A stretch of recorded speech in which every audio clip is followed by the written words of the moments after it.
दो, योग्य हमको बना तेरी सेवा में। आओ पावन आत्मा तेरे दान दो, योग्य हमको बना तेरी सेवा में। तू है शक्ति, तू है मुक्ति, तू है आत्मा सृजनहार। तू है शक्ति, तू है मुक्ति, तू है आत्मा सृजनहार। आप सबों को जय यीशु की। दिल्ली करिश्माई सेवा दल के द्वारा आयोजित आत्मा में जीवन सेमिनार पुनर्जीवित 2021 में मैं आप सबों को जीवन ज्योति आश्रम दिल्ली की ओर से हार्दिक स्वागत करता हूं। आप लोगों को आत्मा में जीवन सम्मेलन शायद कुछ समझ में नहीं आया होगा, क्योंकि आजकल हम उस आत्मा में जीवन सम्मेलन नहीं कहते हैं, उसको हम कन्वेंशन के रूप में हम जानते हैं। आत्मा में जीवन सम्मेलन एक इनिशिएशन रिट्रीट है। वो एक प्रारंभिक साधना है जिसमें हम ईश्वर के प्रेम, पाप, पश्चाताप, विश्वास और पवित्र आत्मा के बारे में हम सीखते हैं। सन 2014 में बिशप एवं पुरोहितों के लिए रोम में एक अंतरराष्ट्रीय साधना का आयोजन किया गया था, जिसमें स्वयं संत पापा फ्रांसिस ने कहा था कि मैं आप सबसे अपने पल्लियों, गुरुकुलों, स्कूलों और पड़ोस में आत्मा में जीवन सेमिनार आयोजन करने के लिए आह्वान करता हूं। तो ये आह्वान संत पापा के द्वारा है और वह हम सबके लिए है, और इसी के तहत दिल्ली करिश्मा सेवा दल के द्वारा इस सम्मेलन का आयोजन किया गया है। यह सम्मेलन इसलिए भी हमारे लिए बहुत मायने रखता है क्योंकि इस समय हम 40 के समय में हम चल रहे हैं और पास्का की तैयारी में हैं। होशुआ का ग्रंथ उसका अध्याय 6 और वचन 1 और 2 में हम पढ़ते हैं, आओ हम प्रभु के पास लौटे।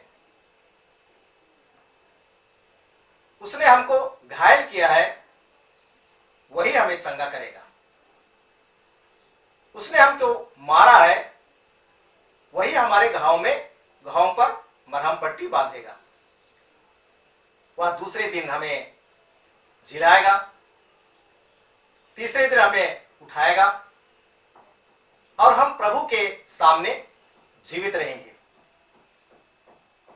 इस 40 के समय में हम इस जीवन में, इसे आत्मा में जीवन सेमिनार में भाग लेते हुए अपने आत्मा को हम पुनर्जीवित करें और हम पास्का पर्व की हम अच्छी तरह से हम तैयारी कर सकें। इस समय में मिस्टर आशीष एवं मिसेस एलिजाबेथ को मैं निमंत्रण देता हूं, जो कि बिलासपुर दहसी से हैं। स्तुति एवं आराधना के द्वारा वे इस सेमिनार को शुरुआत करेंगे। मैं आप सबों की ओर से मैं भाई आशीष का एवं बहन एलिजाबेथ का मैं स्वागत करता हूं। Hallelujah. Praise the Lord, hallelujah, praise the Lord. आइए हम प्रभु को धन्यवाद देते हैं इस सुंदर से समय के लिए, इस सुंदर से दिन के लिए, जो प्रभु ने फिर से एक बार हम सबों को इस ऑनलाइन कन्वेंशन के माध्यम से हमें एकत्र किया है प्रभु को धन्यवाद देने के लिए, उसकी स्तुति करने के लिए, उसकी आराधना करने के लिए।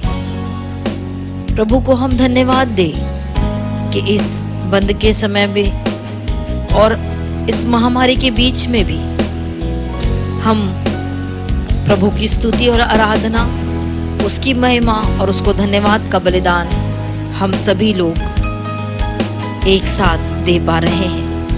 हम धन्यवाद दें उस प्रभु को जिसने आज का दिन हमें दिया है। आइए हम उस राजा राजेश्वर प्रभुओं का प्रभु उस यीशु मसीह को हम धन्यवाद का बलिदान चढ़ाते हुए उसकी स्तुति और उसकी आराधना करें। ओ तेरी स्तुति और आराधना करता हूँ मैं तुझसे ये प्रार्थना, महिमा से तेरी तू इस जगह को भर, जो भी तू चाहे तू यहाँ पे कर। हो तेरी स्तुति और आराधना करता हूँ मैं तुझसे ये प्रार्थना, महिमा से तेरी तू इस जगह को भर, जो भी तू चाहे तू यहाँ पे कर। Hallelujah, hallelujah, hallelujah, hallelujah, hallelujah, hallelujah. ओ तेरी स्तुति और आराधना करता हूँ मैं तुझसे ये प्रार्थना, महिमा से तेरी तू इस जगह को भर, जो भी तू चाहे तू यहाँ पे कर। Hallelujah, hallelujah, hallelujah, hallelujah, hallelujah, hallelujah.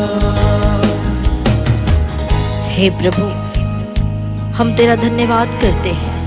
आइए हम सभी अपने परिवारों को, अपने आप को उस यीशु मसीह की क्रूस के नीचे समर्पित करें। वचन कहता है एफेसी 5:20, हमारे प्रभु ईसा मसीह के नाम पर, हमारे प्रभु ईसा मसीह के नाम पर सब समय सब कुछ के लिए पिता परमेश्वर को हम धन्यवाद देते रहें। हाँ, आइए हम धन्यवाद दें उस प्रभु को। इस महामारी के बीच में भी प्रभु ने हमें सुरक्षित रखा है। प्रभु ने हमें अपने से दूर नहीं किया, उसने वचन के द्वारा हमें थामे रखा। पवित्र बाइबल सुसमाचार के द्वारा हमें थामे रखा। हम उस ईश्वर को धन्यवाद दें जो निरंतर हमें नया दिन दिखाता है। करुणा से तेरी नया दिन दिखाता है, ढाल बनकर मेरी मुझे बचाता है। करुणा से तेरी नया दिन दिखाता है, ढाल बनकर मेरी मुझे बचाता है। जब मैं पुकारूं तू दौड़ आता है, जब मैं गिरूं मुझे उठाता है। Hallelujah, hallelujah, hallelujah, hallelujah, hallelujah, hallelujah. ओ तेरी स्तुति और आराधना करता हूँ मैं तुझसे ये प्रार्थना। महिमा से तेरी तू इस जगह को भर, जो भी तू चाहे तू यहाँ पे कर। अपने हाथों को उठाते हुए हालेलुया, हम उस प्रभु की स्तुति करें, हालेलुया, उसकी आराधना करें। प्रभु तूने हमें नया जीवन दिया। Hallelujah, hallelujah, hallelujah. जो मुझे धन्यवाद का बलिदान चढ़ाता है वही मेरा सम्मान करता है। जो सदाचारी है मैं उसे ईश्वर के मुक्ति विधान के दर्शन कराऊंगा। प्रभु मैं सारे हृदय से तुझे धन्यवाद देता हूँ। आइए हम सभी मन ही मन कहे, प्रभु मैं सारे हृदय से आपको धन्यवाद देता हूँ क्योंकि तूने मेरी सुनी है। हाँ, प्रभु ने इस विषम परिस्थिति में, इस महामारी के बीच में, मेरी गरीबी में, मेरी लाचारी में, मेरी बीमार की अवस्था में, मेरी आर्थिक तंगी में भी प्रभु ने मुझे संभाले रखा है। उस राजा राजेश्वर को, उस प्रभुओं का प्रभु यीशु मसीह जिसने मृत्यु पर विजय पाया, हम उसका धन्यवाद करें। आज हम सभी लोग, चाहे हम जिस भी परिस्थिति में हैं इस समय, जितने भी लोग इस समय हमारे साथ जुड़े हुए हैं, सारे लोग मन ही मन प्रभु को अपनी सारी कमियों के लिए, अपनी गरीबी के लिए, अपनी विषम परिस्थिति के लिए, शारीरिक बीमारी के लिए हम उस ईश्वर का धन्यवाद करें। प्रभु से कहें, प्रभु तेरा धन्यवाद करते हैं यीशु, हम तुझे बलिदान चढ़ाते हैं धन्यवाद का प्रभु मेरी सारी परेशानियों के लिए। प्रभु जी तुझ जैसा ईश्वर इस सारे जहां में कोई नहीं। प्रभु मैं तेरे सामने घुटने टेकता हूँ ईश्वर। प्रभु मुझे बचाने आइए, मेरे ईश्वर मेरा उद्धार कीजिए।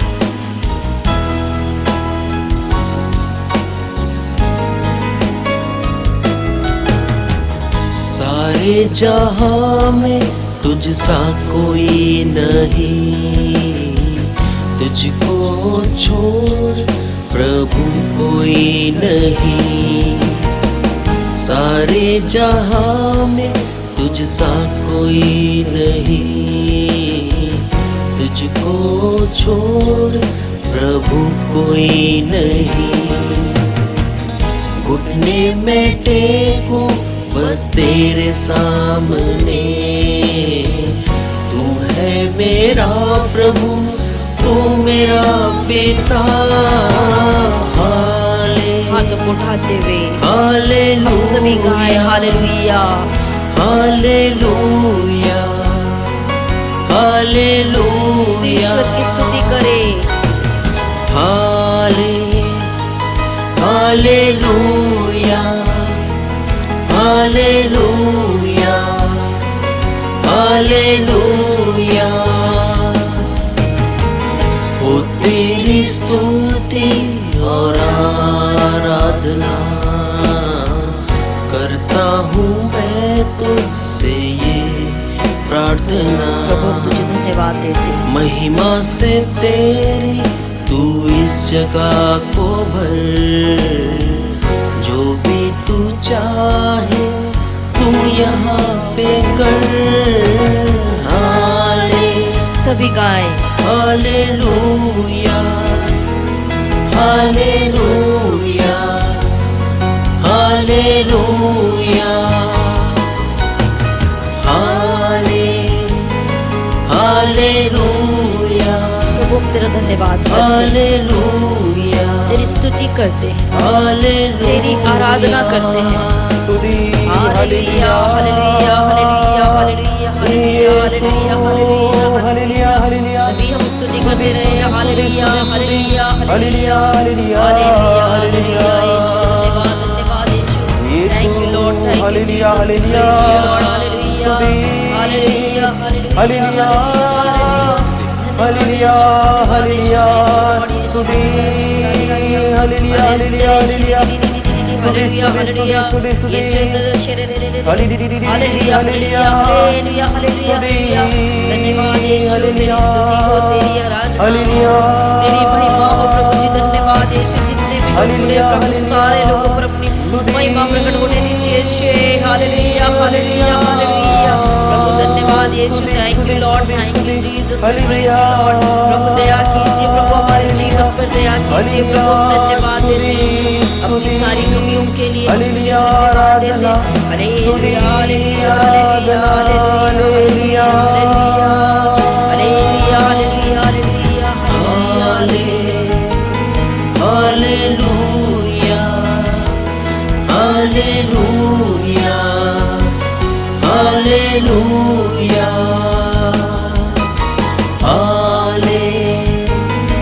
Hallelujah hallelujah hallelujah. स्तुति करे। Hallelujah hallelujah. अपने सारे हृदय से प्रभु को स्तुति करिए, प्रभु की स्तुति कीजिए। प्रभु अपनी सारी परिस्थितियों को समर्पित करते हुए हम प्रभु को समर्पण करें, उसकी स्तुति करें। Hallelujah hallelujah hallelujah hallelujah. यीशुए स्तुति। हालेलुया हालेलुया यीशुए आराधना आराधना। Hallelujah hallelujah hallelujah hallelujah hallelujah hallelujah hallelujah hallelujah. यीशुए प्रभु की महिमा धरती पर उसके कृपा पात्रों को हालेलुया हालेलुया हालेलुया हालेलुया। हम सभी स्तुति करें। Hallelujah hallelujah hallelujah hallelujah.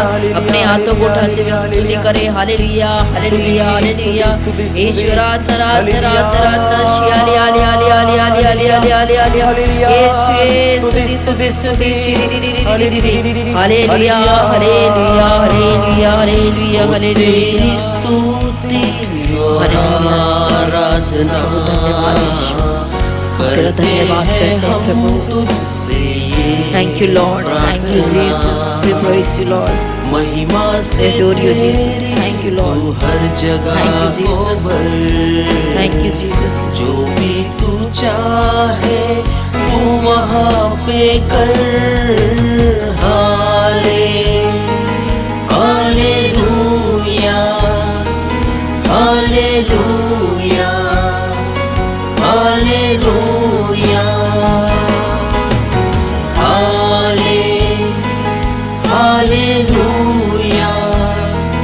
Hallelujah hallelujah. स्तुति हालेलुया हालेलुया हालेलुया स्तुति हालेलुया हालेलुया हालेलुया। अपने हाथों को उठाते हुए स्तुति करें। हालेलुया मेरे ईश्वर। Hallelujah hallelujah hallelujah. Praise you Lord, praise you Lord ईश्वर। शिडिडिडिडिडिडि हरांतरा क्रैशिया रिया रिया रिया रिया रिया रिया अंदबरै शिडिडिडिडिडिडिडिडिडिडि शियालिया लिया लिया लिया लिया। Hallelujah hallelujah hallelujah hallelujah hallelujah hallelujah. आइए हम अपने हाथों को जोड़े, अपने आंखों को बंद करें।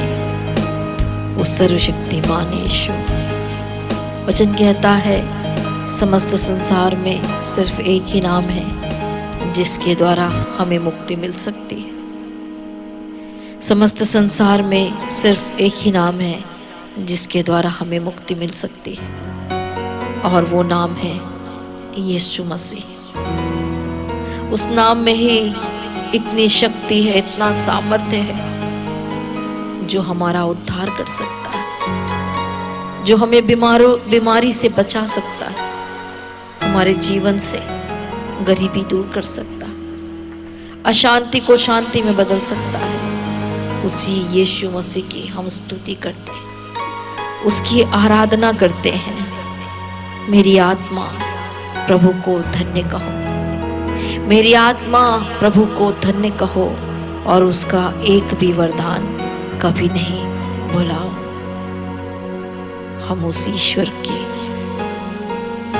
जिसने हमें बनाया, ये नया दिन दिया, हम स्तुति और आराधना करते हुए हम प्रभु को धन्यवाद का बलिदान चढ़ाते हैं। माँ मरियम की मध्यस्थता हम मांगते हैं। माँ, जिस ईश्वर ने, जिस यीशु मसीह ने हमें ये नया जीवन दिया, हम उनके साथ बने रहें, उनके वचनों पर चलते रहे। माँ, हम तेरे साथ मिलकर प्रार्थना करते हैं। माँ, जिस तरह तूने कहा मैं प्रभु की दासी हूँ और तेरा कथन मुझ में पूरा हो जाए, उसी तरह आज हम भी तेरी तरह प्रभु से कहते हैं, प्रभु आपका वचन मेरे जीवन में पूरा हो जाए। प्रणाम मरिया, कृपा से पूर्ण प्रभु तेरे साथ है, धन्य है तू स्त्रियों में और धन्य है तेरे गर्भ का फल यीशु।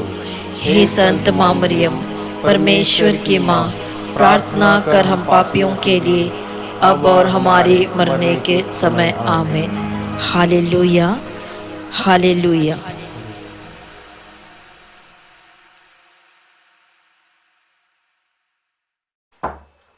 धन्यवाद आशीष जी, आपके सुंदर एवं पवित्र आत्मा से भरपूर स्तुति एवं आराधना के लिए। Thank you very much. इस समय हम ईश्वर के वचन को हम सुनने के लिए हम जा रहे हैं और ईश्वर की वचन घोषणा करने के लिए रेवरेंड फादर जोनी हमारे बीच में है। रेवरेंड फादर जोनी सेंट पॉल सोसाइटी से हैं और इस समय मुंबई में कम्युनिटी सुपरियर के रूप में प्रभु की सेवा में लगे हुए हैं। रेवरेंड फादर जॉनी राष्ट्रीय सेवा दल के सदस्य रह चुके हैं। रेवरेंड फादर जॉनी को ईश्वरीय वचन घोषणा करने का एक विशेष अभिषेक प्राप्त है। विशेष रूप से चंगाई का और शब्द का ज्ञान अर्थात वर्ड ऑफ नॉलेज का वरदान उन्हें प्राप्त है। Reverend father Johnny Jeevan Jyoti आश्रम से बहुत प्यार करते हैं। जब कभी भी हमने उनसे कोई सपोर्ट मांगा, उनकी मदद मांगी, हमें कभी निराश नहीं होने दिया। मैं आप सबों की ओर से और जीवन ज्योति आश्रम दिल्ली की ओर से रेवरेंड फादर जॉनी का मैं स्वागत करता हूं। आइए हम बड़े भक्ति भाव के साथ में ईश्वर के वचन को हम सुने और ईश्वर की अपार आशीष को हम प्राप्त करें।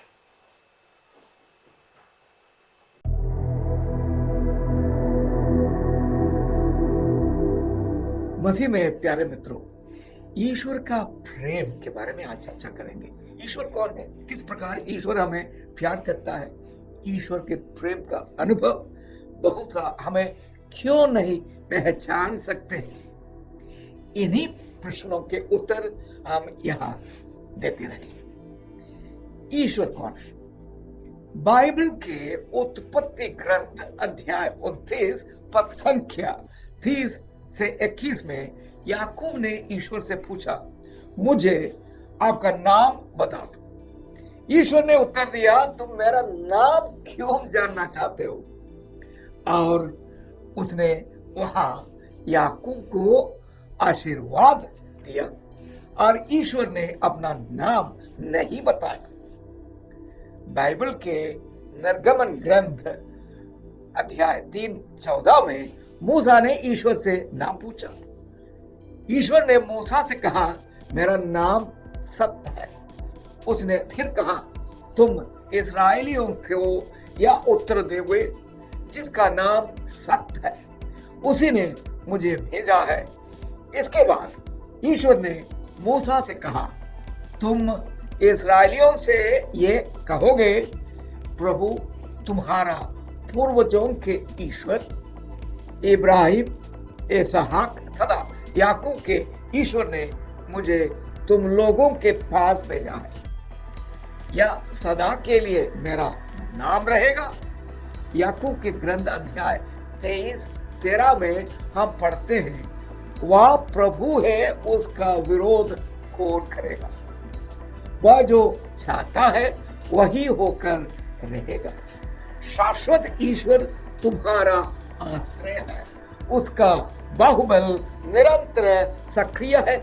वह तुम्हारे सामने से यह कहते हुए तुम्हारा शत्रु को भगाता है और उसे मिटा दे। और 2 तिमोथी 13 में हम पढ़ते हैं, यदि हम विश्वासघात करते हैं तो भी वह सत्य प्रतिज्ञ बने रहेंगे, क्योंकि वह अपना स्वभाव के विरुद्ध नहीं जा सकते।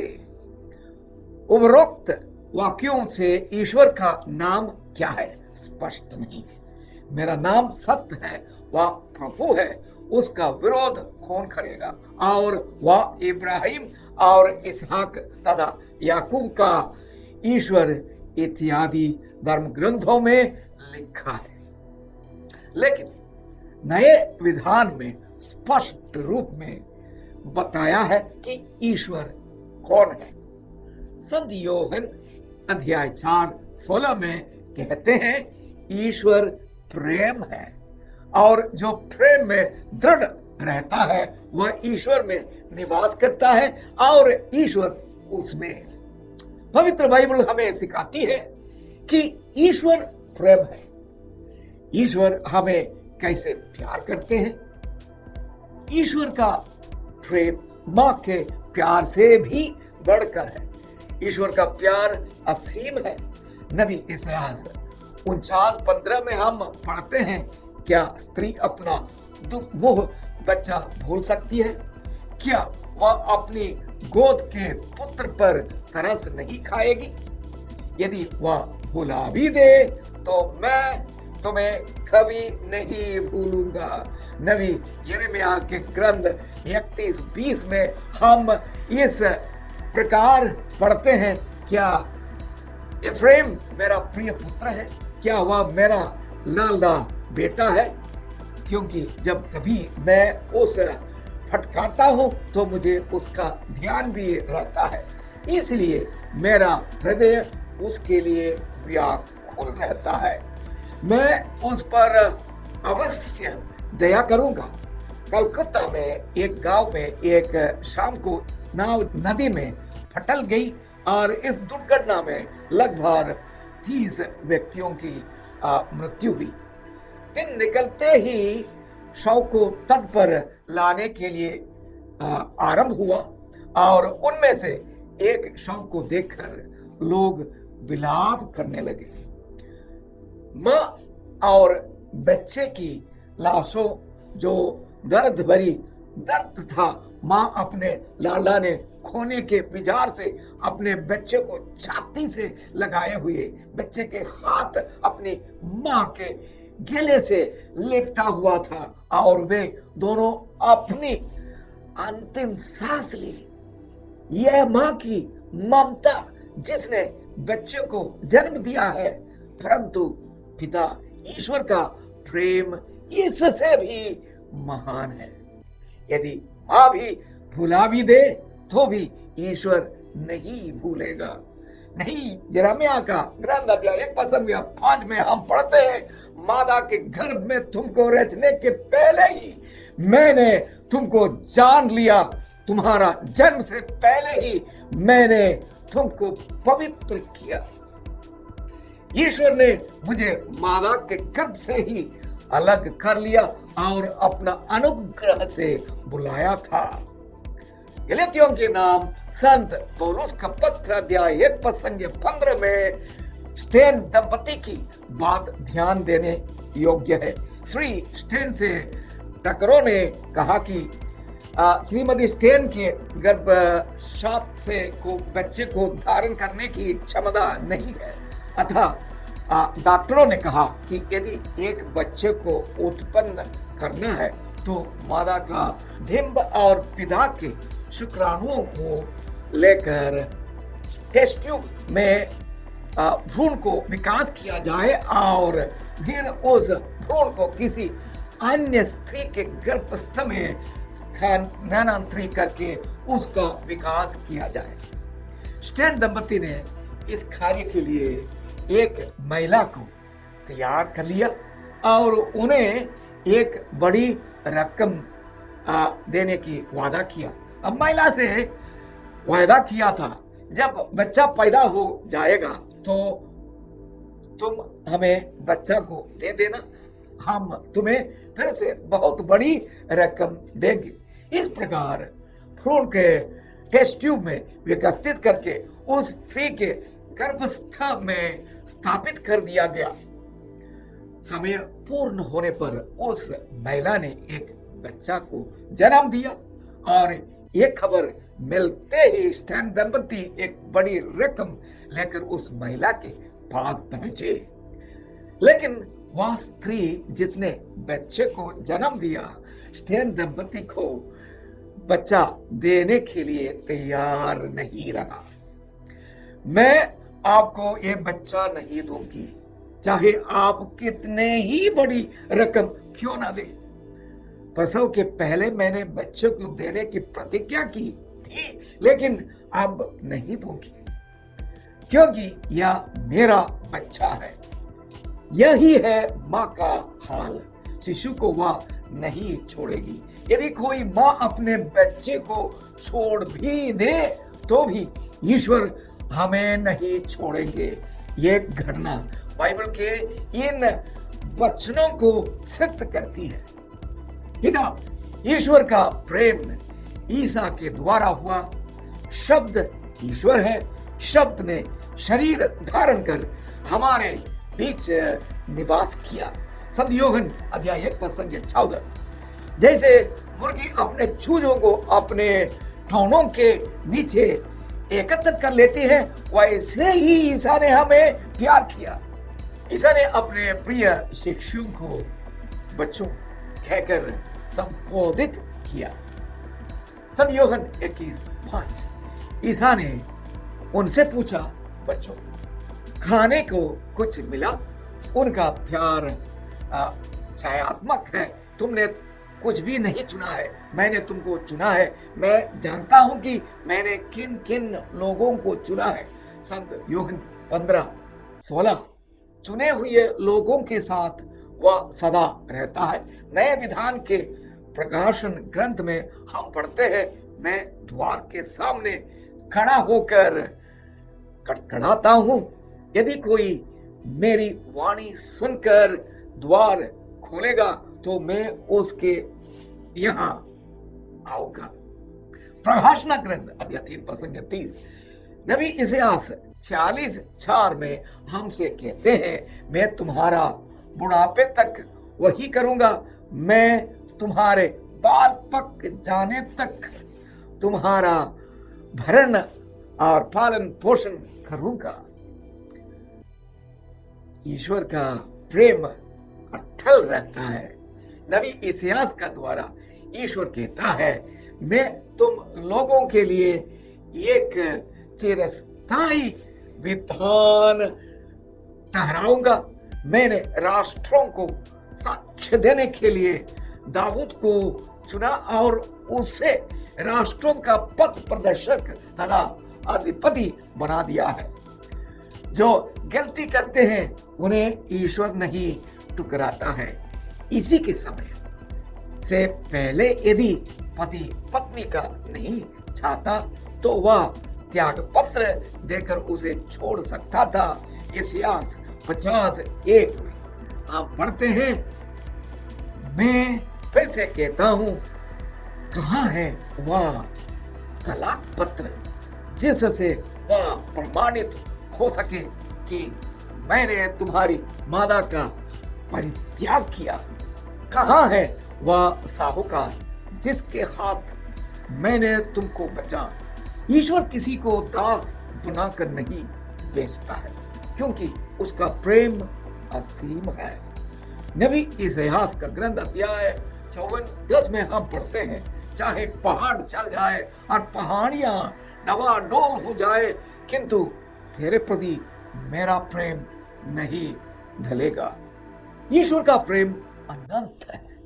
मैं अनंत काल से तुमको प्यार करता आ रहा हूं, इसलिए मेरी कृपा दृष्टि निरंतर तुम पर बनी रही। यिर्मयाह का ग्रंथ अध्याय 31 पद संख्या 3। यदि हम 24 घंटों भी पाप करें तो भी ईश्वर हमें प्यार करता है, क्योंकि ईश्वर प्रेम है। मनुष्य का प्रेम परिस्थिति के अनुसार घटता और बढ़ता रहता है, लेकिन ईश्वर सदा बराबर प्यार करता है।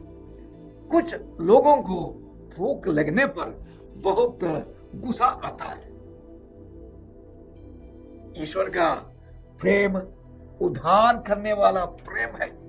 नबी इस्यास का ग्रंथ 50:2 में ईश्वर हमसे पूछता है, क्या मेरा हाथ इतना छोटा हो गया है कि वह तुम्हारा उद्धार करने में असमर्थ है?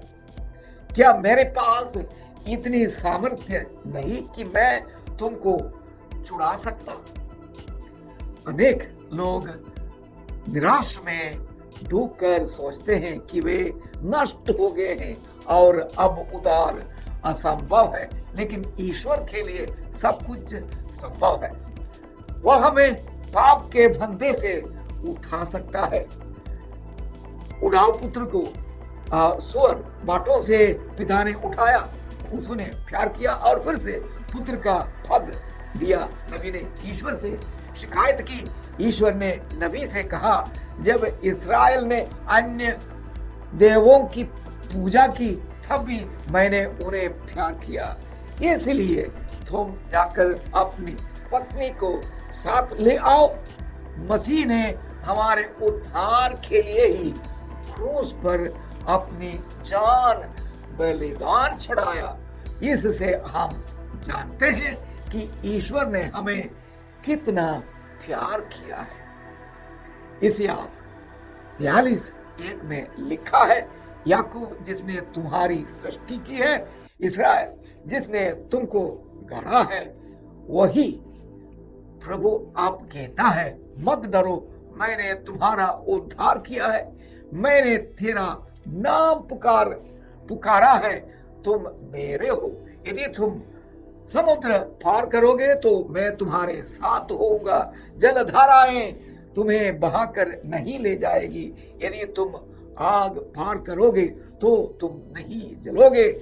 नबी यशायाह का ग्रंथ अध्याय 59:1 में हम पढ़ते हैं, प्रभु का हाथ बचाने में समर्थ है, उसका कान बहरा नहीं है, वह सुन सकता है। कोई भी ये नहीं कहे कि मेरी रक्षा कोई भी नहीं कर सकता है। तो प्यारे भाइयों और बहनों, देखिए ईश्वर का प्रेम कर्ज क्षमा कर देता है। संत मत्ती के सुसमाचार में अध्याय 18 पद संख्या 27 में हम पढ़ते हैं, कर्ज क्षमा करने वाले एक स्वामी का वर्णन किया गया है। उस स्वामी को तरस हो आया और उसने उसे जाने दिया और उसका कर्ज क्षमा कर दिया। ईसा ने व्यभिचारिणी से पूछा, क्या एक ने भी तुम्हें दंड नहीं दिया? उसने उत्तर दिया, महोदय, एक ने भी नहीं। इसी पर ईसा ने उससे कहा, मैं भी तुम्हें दंड नहीं दूंगा, जाओ और अब से फिर पाप नहीं करना। संत यूहन्ना 8:11। यही वे वचन है जो ईसा ने पापनी को सुनाया। तुम्हारे विश्वास ने तुम्हारा उद्धार किया है, शांति प्राप्त कर जाओ। संत लूकास 7:50। प्यारे मित्रों, देखिए ईश्वर के प्रेम की योजना हमारे प्रति ईश्वर की एक योजना है।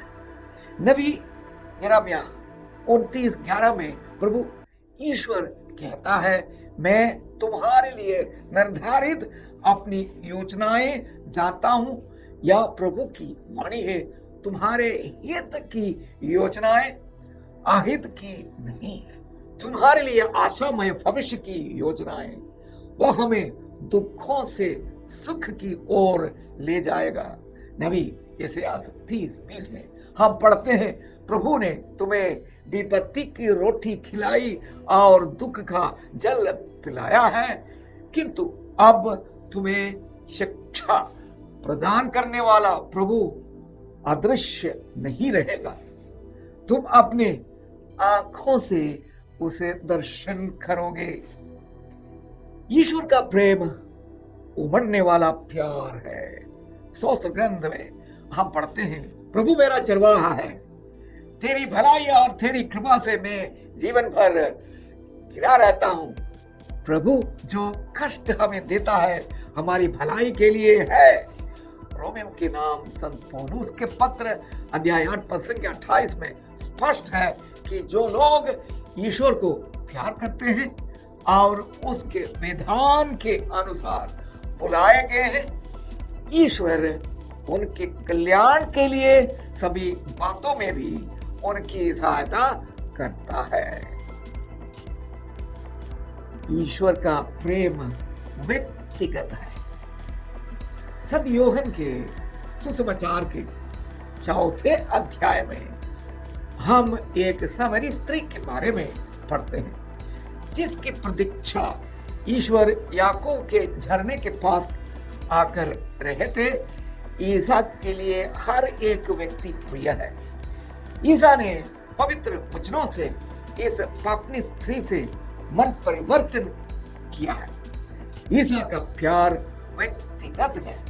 जिस प्रकार चरवाहा हर एक भेड़ को जानता है, उसी प्रकार प्रभु ईश्वर हर एक मनुष्य को जानता है। जिस तरह माँ हर एक बच्चे को विशेष रूप से प्यार करती है, उसी तरह ईश्वर हर एक व्यक्ति को प्यार करता है। इस संसार की जनसंख्या लगभग 700 करोड़ से ऊपर है। इनमें से हर एक व्यक्ति को ईश्वर नाम से पुकारता है। पवित्र बाइबल से स्पष्ट है कि प्रत्येक मनुष्य को प्रभु ईश्वर व्यक्तिगत रूप से जानता है। नबी यशायाह का ग्रंथ 49:16 में हम पढ़ते हैं, मैंने तुम्हें अपनी हथेलियों पर अंकित किया है। ईश्वर का प्रेम छोटी बातों को भी जानता है। प्रभु ईसा कहते हैं, तुम्हारे सिर का बाल गिरना हुआ है। संत मत्ती 10:30 में बथसैदा के लकवारी रोगी को चंगाई में उसके प्रति ईसा का प्यार और सहानुभूति प्रकट है। ईसा जो अनंत वैद्य है, उसका रोग पहचान कर उससे कहता है, उठकर खड़े हो जाओ, अपनी चारपाई उठाओ और चलो। संत यूहन्ना 5:8 में लिखा है। ईश्वर चिन्ह के द्वारा प्यार करता है। नबी दानियल इसका एक उत्तम उदाहरण है। दानियल 13:11 से 30 और फिर 42 जोआकिम की सुंदर और सुशील अपनी सुसन्ना के सौंदर्य से आकर्षित होकर दो न्यायकर्ताओं में काम वासना उत्पन्न होती है। उन्होंने उसके साथ पाप करने की कोशिश की, लेकिन सुसन्ना तैयार नहीं हुई। इस पर क्रुद्ध होकर दोनों न्यायकर्ताओं ने अफवाह उठाई और हमने एक युवकों को सुसन्ना के साथ पाप करते देखा और मूसा के नियमों के अनुसार सुसन्ना को प्राणदंड की सजा दी जानी चाहिए। इस अवसर पर सब रहस्य जानने वाले ईश्वर ने दानियल नामक युवक को वहां भेजा। दानियल ने दोनों न्यायकर्ताओं को अलग अलग कर दिया और एक एक को बुलाकर पूछताछ की। अब यदि तूने इसे पाप करते देखा तो हमें बता दे कि तूने किस वृक्ष के नीचे दोनों को एक साथ देखा। एक ने उत्तर दिया बबुल के नीचे और दूसरे ने उत्तर दिया बालूत के नीचे। दोनों नेताओं की गवाही असत्य प्रमाणित हुई और उन दो न्यायकर्ताओं को दंड दिया गया। निर्दोषित और प्रभु भक्ति सूचना की जान बच गई। यहाँ दानियल नबी द्वारा ईश्वर का प्रेम प्रकट होता है। मूसा ने प्यासे इस्राएलियों को पीने के लिए पानी दिया। निर्गमन ग्रंथ अध्याय 17:6 में मैं वहां होरेब की उस चट्टान पर तुम्हारे सामने खड़ा रहूंगा और तुम उस चट्टान पर झंडे से प्रहार करो, उससे पानी फूट निकलेगा और उस लोगों को पीने को मिलेगा। मूसा ने इस्राएल के नेताओं के सामने ऐसा ही किया। जरूरत पड़ने पर ईश्वर चिन्हों के द्वारा प्यार प्रकट करता है। तो मेरे प्रिय प्यारे भाइयों बहनों, पुत्र को भेजने वाला ईश्वर का प्रेम, अपने प्रिय पुत्र ईसा को इस संसार में भेजने वाला प्रभु का प्रेम ईश्वर के शक्तिशाली प्रेम की सूचना है। ईश्वर ने संसार को इतना प्यार किया कि उसने अपने एकलौते पुत्र को दे दिया कि इसमें विश्वास करने वाला नष्ट ना हो वरन अनंत जीवन प्राप्त करे। संत यूहन्ना अध्याय 3:16।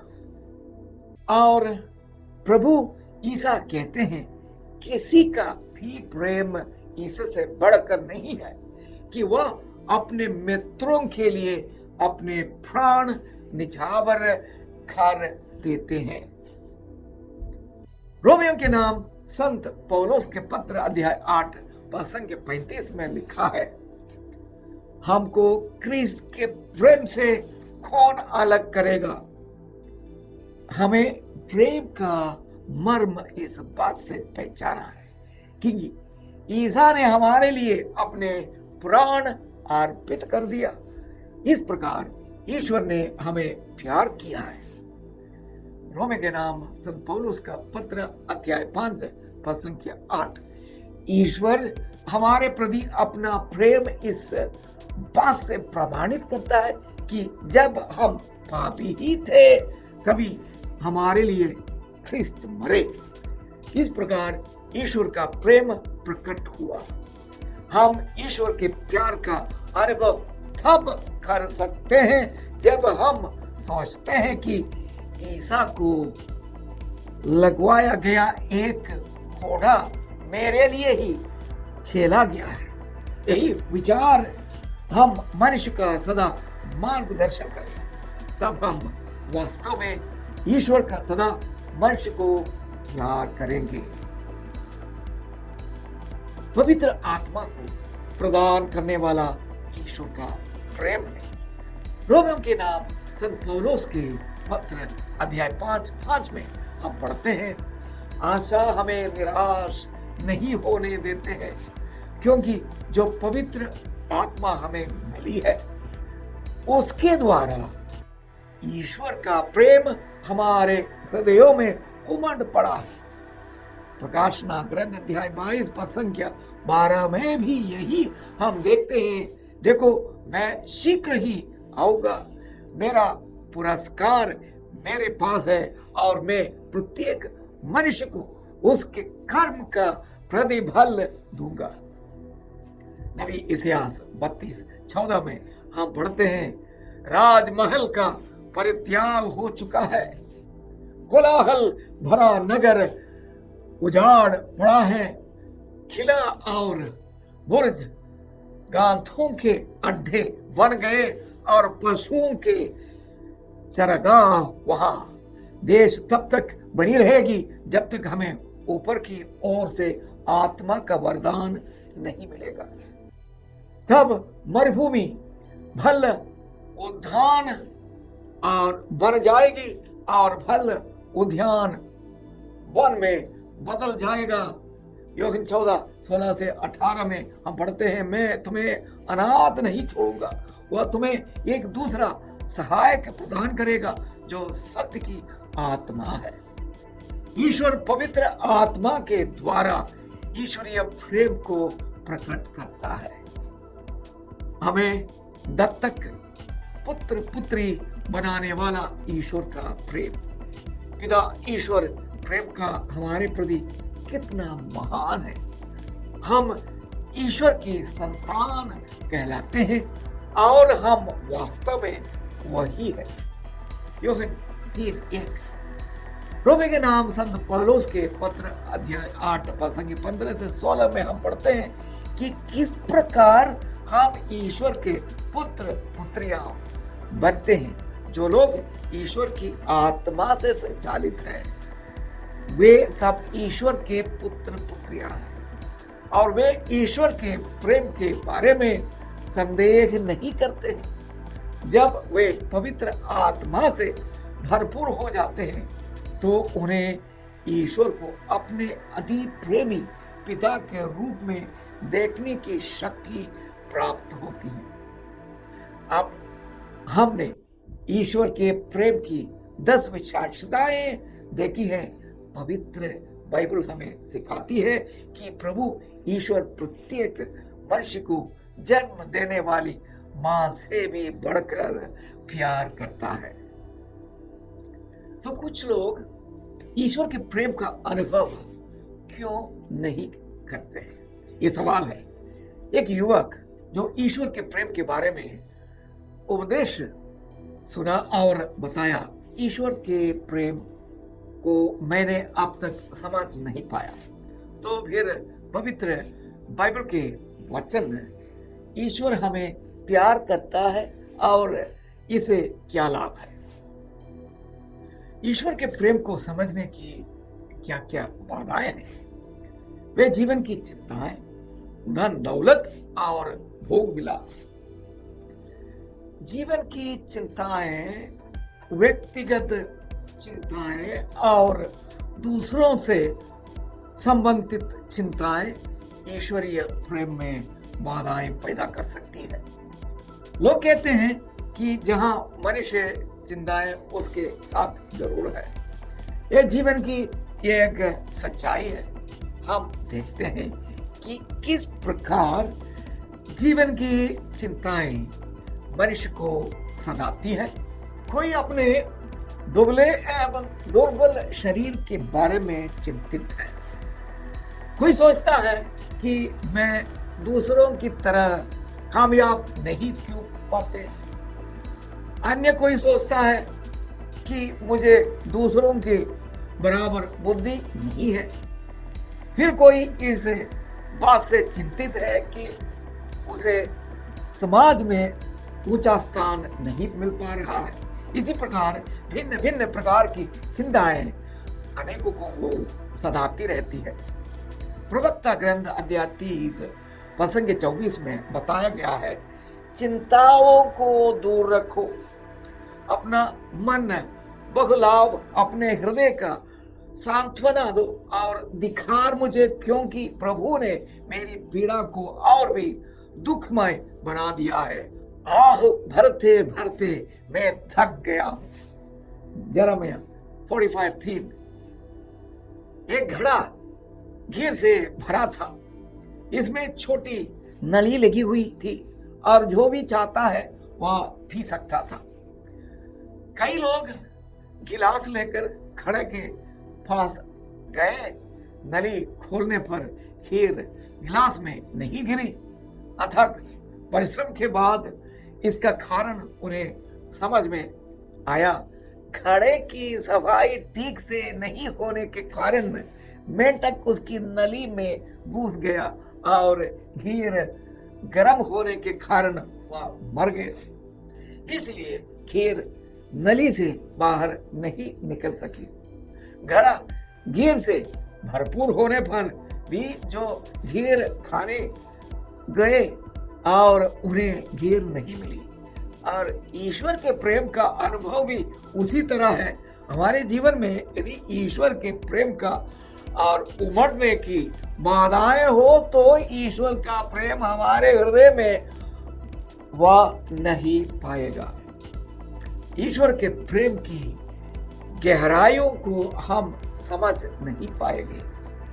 किसी के लिए अपने प्रियजनों की मृत्यु दुख का कारण बन सकती है और यह दुख उस व्यक्ति को दूसरों से और ईश्वर से अलग कर सकता है। एक बहन वर्षों से गिरजाघर नहीं जाती थी। मुझे उससे भेंट करने का अवसर मिला, उनसे मिलने का अवसर मिला। पहले उनकी बातों में घृणा की झलक थी।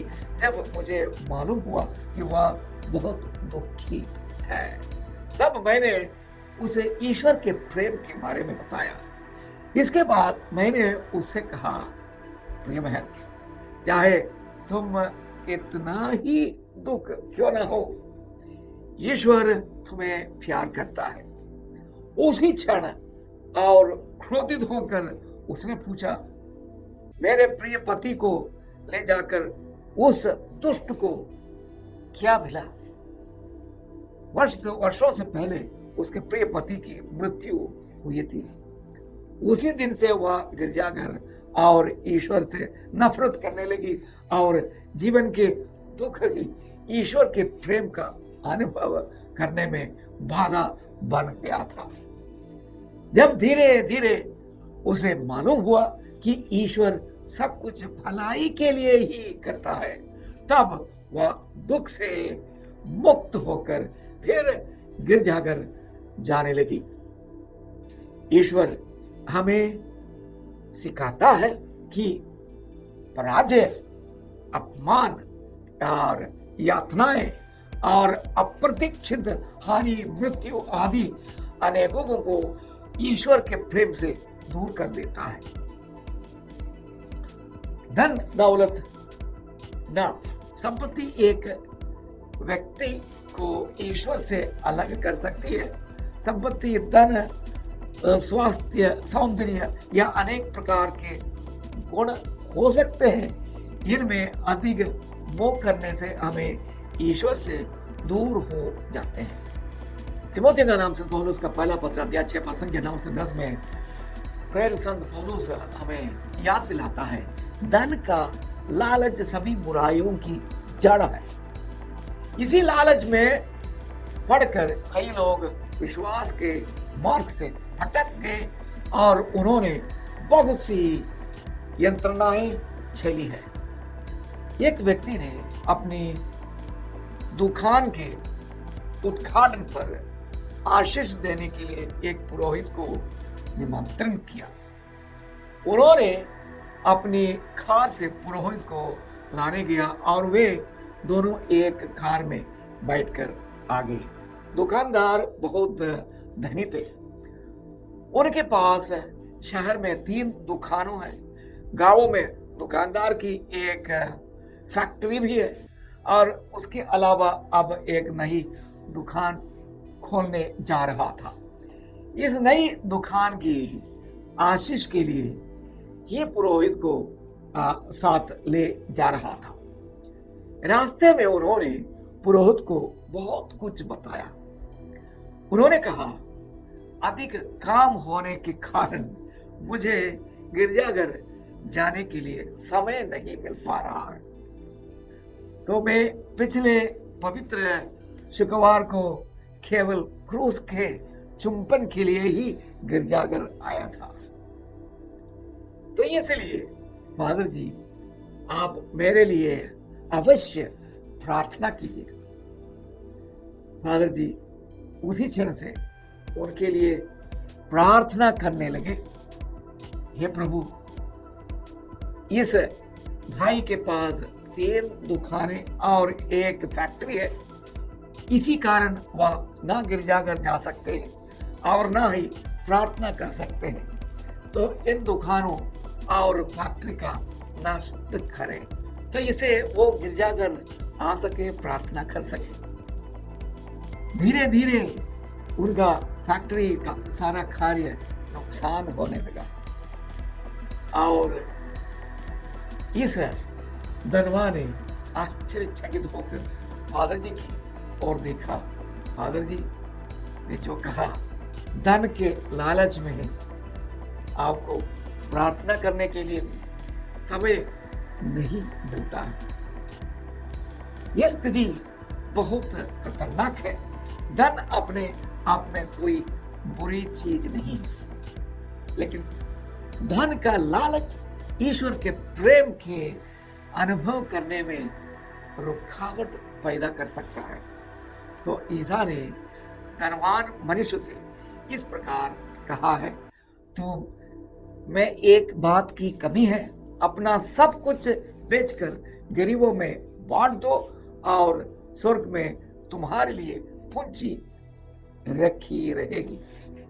लूकास का सुसमाचार अध्याय 18 प्रसंग 22। वह यह सुनकर उदास हो गया, क्योंकि उसका धन या ईसा का अनुसरण करने में बाधा बन गया था। फिर है भोग विलास। इस मनुष्य को ईश्वर ने प्रेम से दूर कर देता है।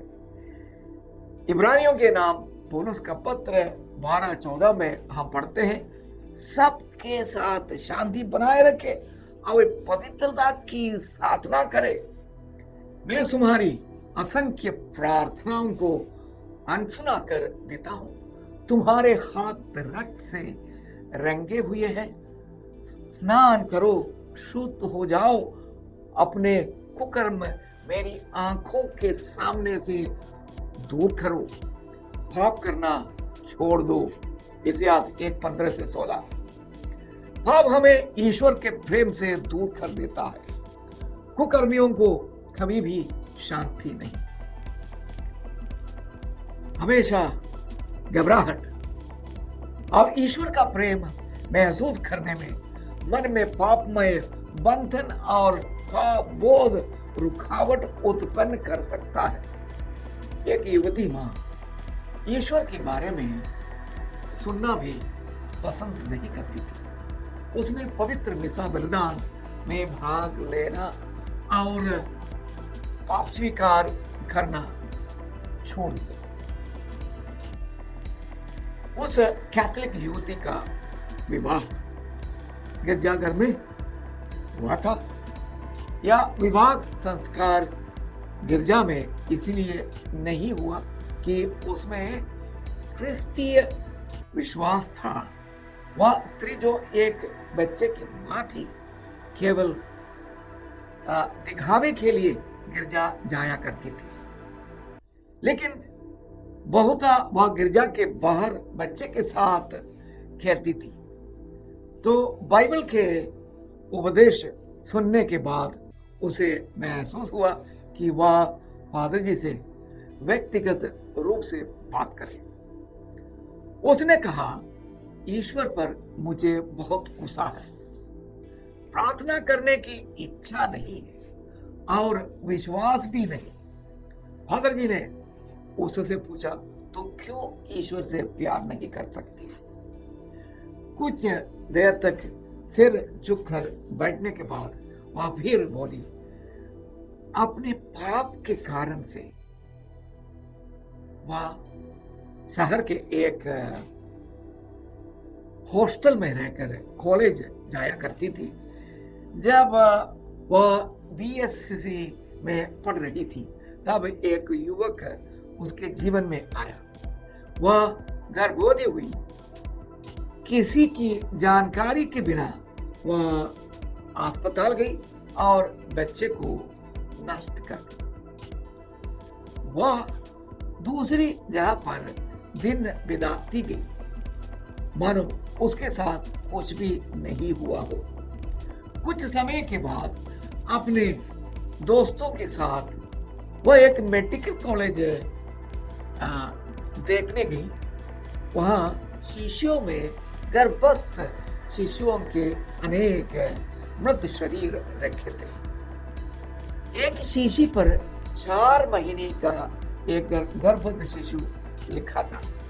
युवती ने इस शीशी की ओर ध्यान से देखा और उसे लगा कि मानो उसका सिर चकरा रहा हो और उसके अंतरतम में उसे आवाज सुनाई दी, इसी प्रकार से तुमने एक बच्चे की हत्या की है।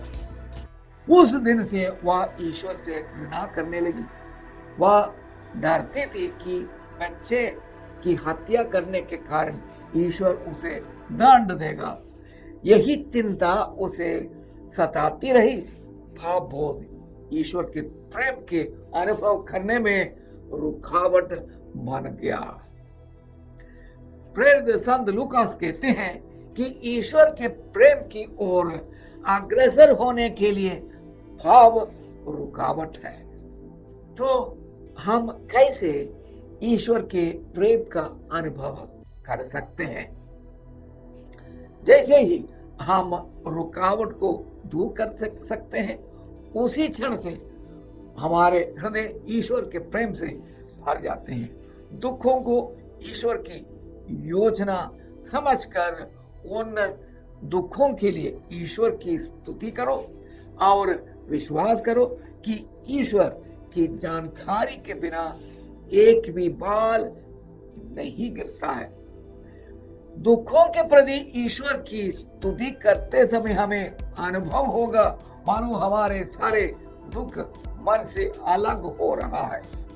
धन दौलत से उत्पन्न घमंड को छोड़कर संपत्ति और योग्यताओं को ईश्वर के वरदान समझकर स्वीकार करो। पापों के प्रति पश्चाताप कर पाप स्वीकार करने वाले ईश्वर के प्रेम का अनुभव कर सकता है। सो प्यारे मित्रों, यदि आप ईश्वर के पाप से दूर होकर, दुनिया से अलग होकर और ईश्वर के ओर मुड़े और ईश्वर के साथ रहे और ईश्वर के संगति में हर कुछ आपके लिए संभव हो जाएगा। जिंदगी में फलते फूलते हर कार्य में आप बढ़ते जाएंगे। जिस तरह हम सोस्त्र ग्रंथ अध्याय 1 पद संख्या 3 में पढ़ते हैं, जो वृक्ष जल स्रोत के साथ में रहते हैं, उसके पत्ते कभी मुरझाते नहीं, लेकिन हर सीजन में वो फल उत्पन्न करते रहते हैं। वैसा ही है, हम ईश्वर के संगति में रहे या ईश्वर की संगति में रहने वाले हर व्यक्ति का अनुभव वही होगा। तो पाप से दूर रहे और ईश्वर का प्रेम में बने रहे।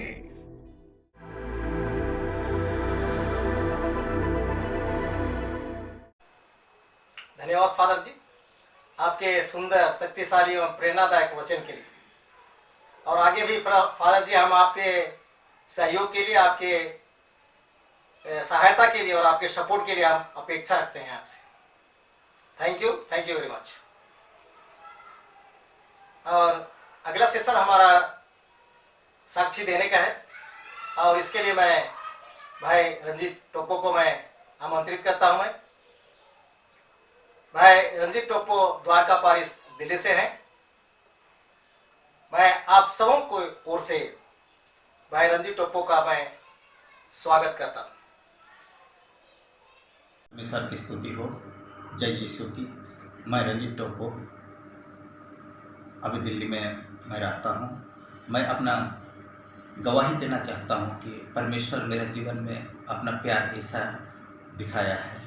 मैं जब दिल्ली आया था तो मेरे पास कुछ नहीं था, लेकिन आज मेरे को सब कुछ है। मेरे पास घर है, एक कंप्लीट फैमिली है और परमेश्वर हर दिन मेरे को, हर पल मेरे को अपना प्यार दिखाता है। जैसे कि मैं एक गवाही देना चाहता हूँ कि मेरा बच्ची का जब जन्म होना था तब मेरा वाइफ का बहुत सारे प्रॉब्लम्स था। डॉक्टर्स ने और मेरा फैमिली वाले ने मेरे को बोले थे कि इसको बच्चे को निकाल दो, क्योंकि दोनों माँ और बेटी बच्चे दोनों का रिस्क था।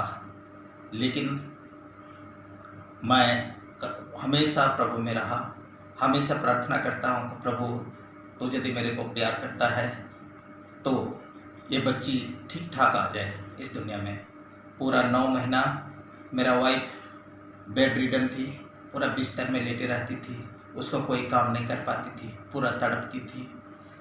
डॉक्टर्स ने परेशान थे, मेरे घर वाले परेशान थे, लेकिन मेरा विश्वास था परमेश्वर में और मेरा एक ही ये उम्मीद था कि परमेश्वर मेरा प्रार्थना सुनेगा और मेरे को परमेश्वर प्यार करता है तो इस बच्ची को सही सलामत ले आए।